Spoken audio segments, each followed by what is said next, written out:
Well, I think the one thing that discipline definitely does help you with is it helps you get things done. And when you get things done, when you actually do things, you have more success.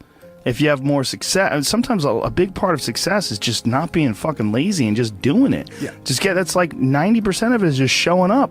Get there and start working. Like, you're not going to feel perfect every day. If I only worked out when I felt good, I'd be a fat fuck.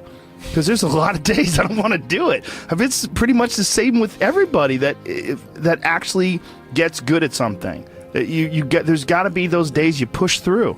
And they're probably going to be more numerous than the days you don't. And so the benefit of discipline in my eyes has always been that through discipline, I get things done. Yeah. I always say that I'm like the most lazy, disciplined person I know because I don't want to do it. Yeah. But I always do.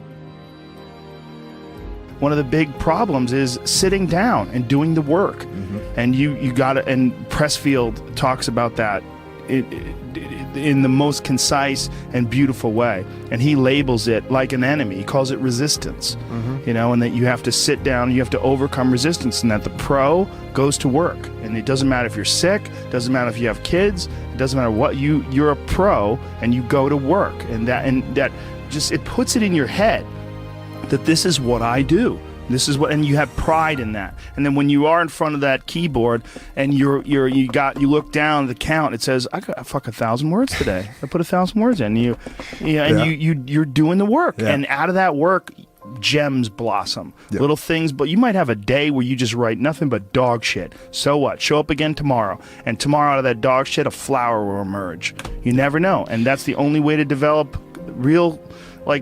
To really develop your potential 100% in anything, whether it's as an author or even as a martial artist. There's a lot of creativity in martial arts. To be a great striker, you have to be creative because you have to develop patterns or execute patterns that aren't going to be perceived. This idea that life is hard is something you're supposed to shield from them. It's so silly. And, I've had this conversation with my friends because everybody that I know that's interesting had a fucked up life. But now we have kids, and the last thing we want is our kids to have a fucked up life. So we put our kids in these good schools, we live in these nice neighborhoods, everybody eats healthy, and there's no fucking domestic violence, and everybody seems, it's so different than all of our lives. And we were talking about it. Me and Brian Callen were actually talking about it. Look, we all had fucked up childhoods, and everybody we know had fucked up childhoods. And they're all interesting, but I don't want my kids to be boring, but I also want them to be safe. So it's like, how do you approach that? I mean, I think you get involved. This is what I've chosen to do, is get my kids involved in martial arts and give them the opportunity to pursue difficult things, and understanding that through pursuing these difficult things, like in accomplishing stuff, like you learn something about yourself. You learn that you have this ability inside of you to overcome. Get obsessed with life improvement. Find things that you enjoy doing that are difficult. Do them and get better at them. It seems so simplistic. It seems like a ridiculous, idealistic point of view, but it's effective. Well, you need some amount of pride and some amount of ego to get good at things in the first place, because it's such a counterintuitive notion, because you have to have a belief in yourself. You have to be able, like when you start out at jiu-jitsu, you're a white belt. Like, I remember being a white belt and being like, oh my God, I am fucking never going to get good at this. I'm going to suck forever.